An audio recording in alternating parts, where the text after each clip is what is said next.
Setelah proklamasi kemerdekaan tahun 1945, situasi politik di Indonesia memasuki masa transisi yang kompleks. Pemerintah kolonial Belanda berupaya membangun kembali struktur pemerintahan melalui konsep negara federasi. Sementara bagi Republik, proses ini diwarnai dinamika dan perbedaan pandangan mengenai bentuk kedaulatan negara. Dokumentasi berita ini menyoroti rangkaian konferensi dan pelantikan pejabat federal sepanjang tahun 1946 hingga ke 1949. Pada 15 Juli tahun 1946, Letnan Gubernur Jenderal Van Mook menggelar konferensi Malino di Sulawesi Selatan. Pertemuan yang dihadiri 39 utusan dari berbagai daerah di Indonesia Timur dan Kalimantan ini menjadi langkah awal Belanda untuk merumuskan pembentukan negara-negara bagian berbentuk federasi.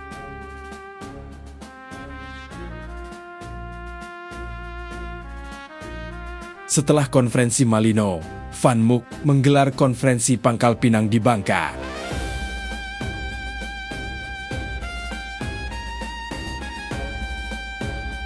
Pada tanggal 1-12 Oktober tahun 1946 yang difokuskan untuk menghimpun pandangan dari kelompok minoritas seperti masyarakat Tionghoa, Arab, dan Indo-Eropa mengenai pembentukan negara federasi serta kedudukan mereka dalam struktur pemerintahan baru. Para peserta datang ke Pangkal Pinang dan mengikuti pembicaraan sebelum menghabiskan waktu di sekitar pulau.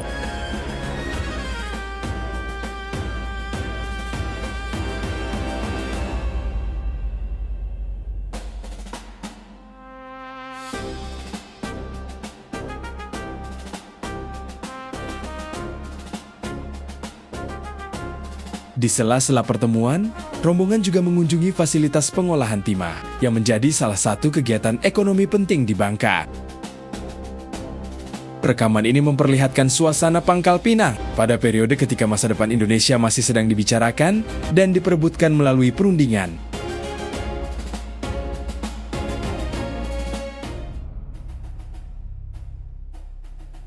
Menjelang akhir tahun, tepatnya tanggal 18 sampai 24 Desember tahun 1946, Denpasar menjadi tempat berlangsungnya konferensi yang membahas pembentukan sebuah negara baru di wilayah Indonesia bagian timur.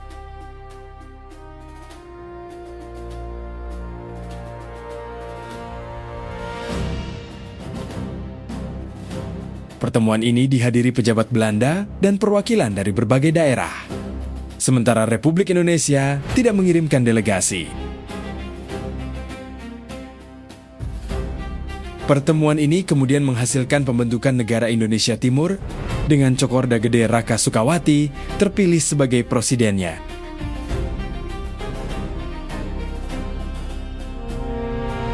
Pembentukan negara Indonesia Timur menjadi salah satu bagian dari upaya membangun struktur federal di Indonesia pada masa perundingan dengan Belanda.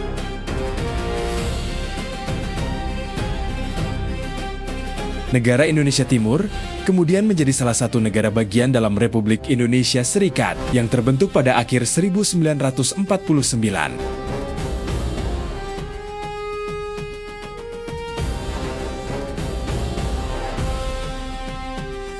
Gagasan negara federal ini kemudian mendapat pengakuan formal melalui Perjanjian Linggarjati yang ditandatangani pada 25 Maret tahun 1947. Dalam kesepakatan tersebut, Republik Indonesia dan Belanda menyetujui rencana pembentukan negara federal bernama Republik Indonesia Serikat, sekaligus membuka jalan bagi pembentukan negara-negara bagian baru di wilayah lainnya. 1 bulan setelah Perjanjian Linggarjati, proses pembentukan negara Indonesia Timur memasuki babak baru. Pada 22 April tahun 1947 di Makassar, Parlemen Negara Indonesia Timur secara resmi dibuka. Letnan Gubernur Jenderal Van Mook dan Sultan Hamid II dari Pontianak turut hadir dalam rangkaian acara tersebut.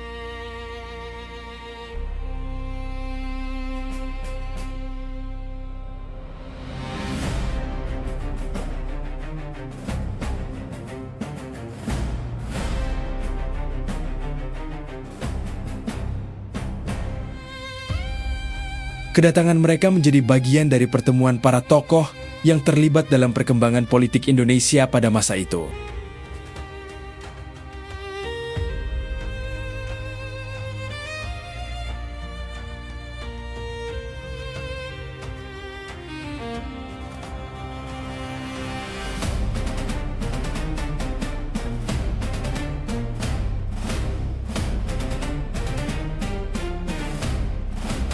Pembukaan parlemen juga dihadiri Presiden Negara Indonesia Timur, Cokorda Gede Raka Sukawati, bersama sejumlah tokoh politik. Termasuk Profesor Schermerhorn dan Menteri Luar Negeri, Anak Agung Gede Agung.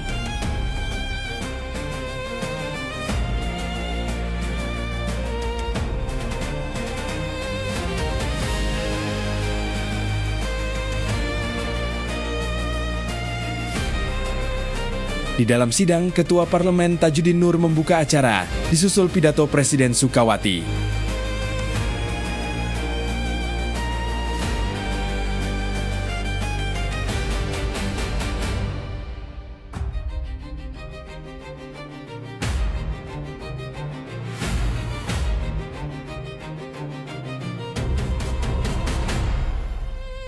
Pembukaan ini berlangsung pada masa ketika negara Indonesia Timur mulai menjalankan lembaga-lembaga pemerintahannya dalam struktur federal yang sedang dibentuk di Indonesia.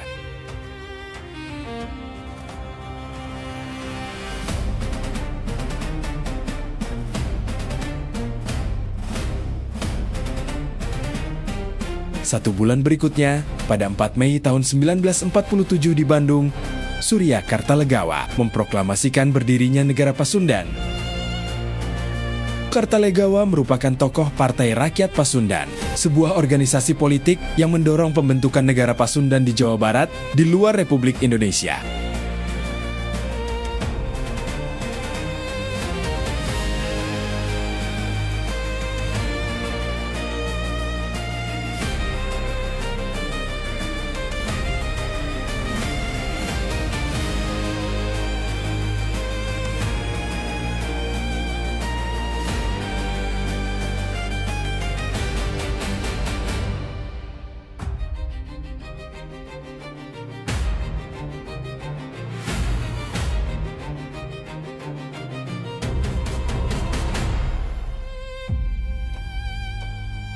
Dalam suasana politik yang semakin tegang, kegiatan pendukung negara Pasundan juga berlangsung di Bogor.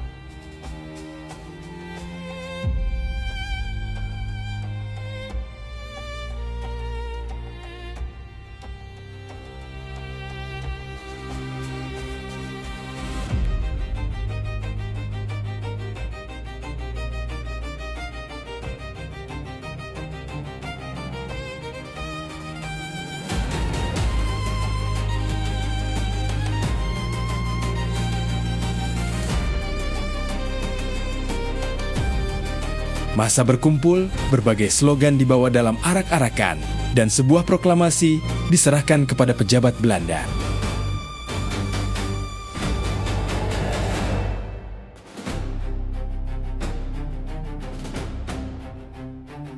Pembentukan negara Pasundan ini menjadi bagian dari upaya membangun struktur federal di Indonesia.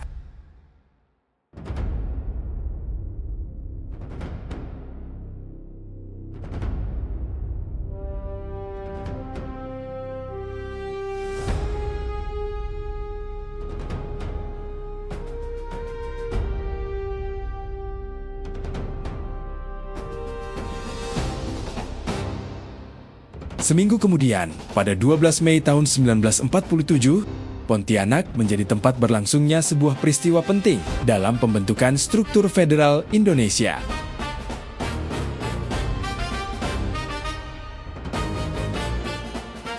Sultan Hamid II menandatangani Statut West Borneo, sebuah pengaturan yang memberikan kedudukan tersendiri bagi Kalimantan Barat dalam rencana Federasi Indonesia.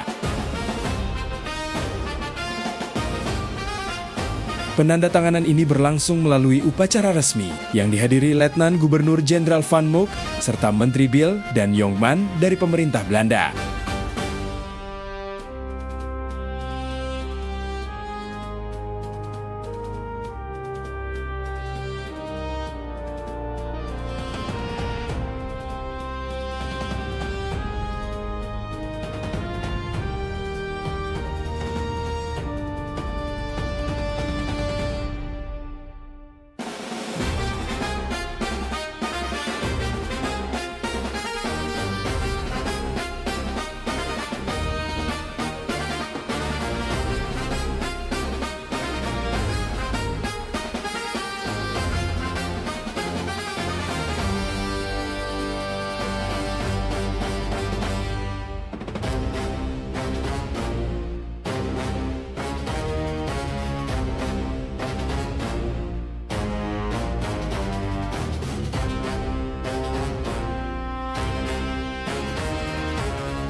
Bulan berikutnya, di Kalimantan Timur, para perwakilan daerah berkumpul dalam sebuah sidang.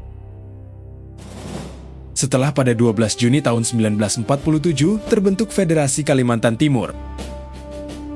Sebelum persidangan, pasukan kehormatan setempat melakukan defile di hadapan Letnan Gubernur Jenderal Van Mook.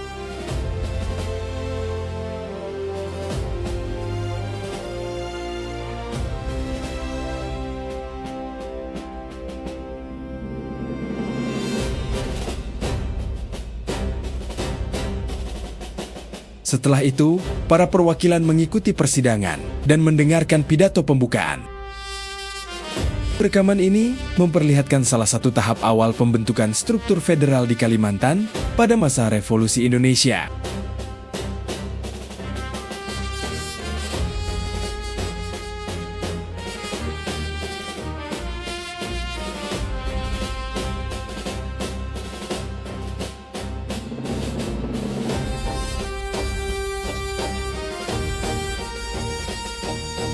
Pada tanggal 13 Januari tahun 1948 di Jakarta, 7 orang tokoh Indonesia dilantik sebagai anggota Forlopik Federale Raad atau Dewan Federal Sementara.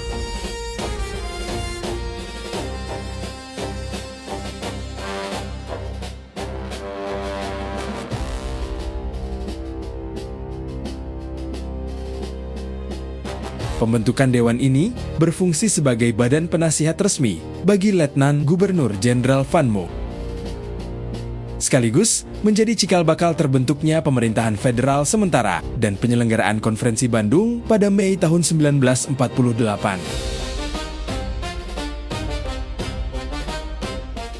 Dalam persiapannya, Profesor Hussein Jayadiningrat memainkan peranan penting.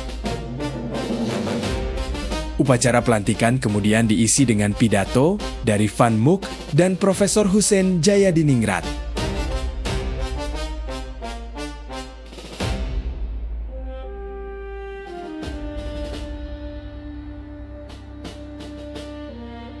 Pada 23 Januari tahun 1948, di Tanjung Pinang, Letnan Gubernur Jenderal Van Mook menghadiri deklarasi pembentukan Federasi Bangka, Belitung, Riau, atau Baberi. Kedatangan Van Mook disambut oleh Korps Musikenil dan barisan pandu wanita di sepanjang jalan menuju lokasi pertemuan.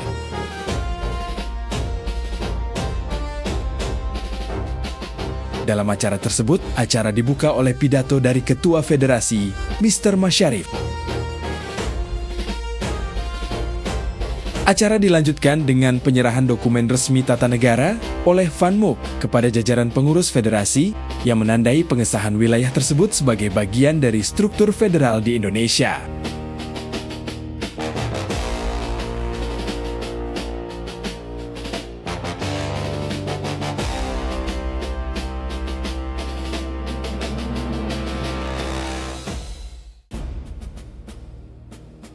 Pada 5 Februari tahun 1948, Presiden Negara Indonesia Timur, Cokorda Gede Raka Sukawati, tiba kembali di Makassar setelah melakukan perjalanan ke Belanda.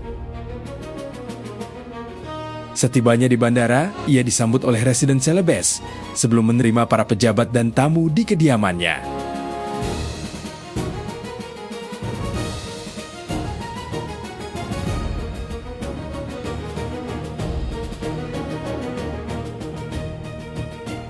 Kunjungan tersebut kemudian diikuti sebuah arak-arakan yang menampilkan berbagai kelompok masyarakat. Untuk menyambut kembalinya sang presiden ke ibu kota negara Indonesia Timur.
2 minggu setelahnya, tepatnya pada 20 Februari tahun 1948, di Madura, dilangsungkan pengukuhan Dewan Sementara, sekaligus pengakuan resmi pembentukan negara Madura.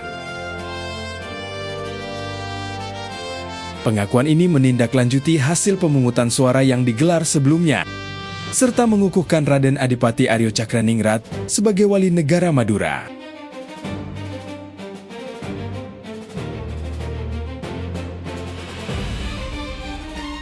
Setelah rangkaian konsolidasi di wilayah timur, perkembangan struktur federal juga terjadi di Sumatera. Negara Sumatera Selatan sudah resmi dibentuk pada Agustus tahun 1948 dengan melantik Abdul Malik sebagai wali negara. Pembentukan ini kemudian mendorong para pemimpin daerah untuk memperkuat kerjasama melalui Konferensi Sumatera Pertama pada Maret tahun 1949. 2 bulan berselang, tepatnya pada 27 Mei tahun 1949, para kepala negara bagian tersebut kembali berkumpul di Medan, seperti yang terlihat dalam dokumentasi Konferensi Sumatera kedua ini. Pertemuan ini berlangsung ketika susunan wilayah dan kedudukan negara-negara bagian sedang ditata kembali menjelang penyelesaian konflik Indonesia dan Belanda.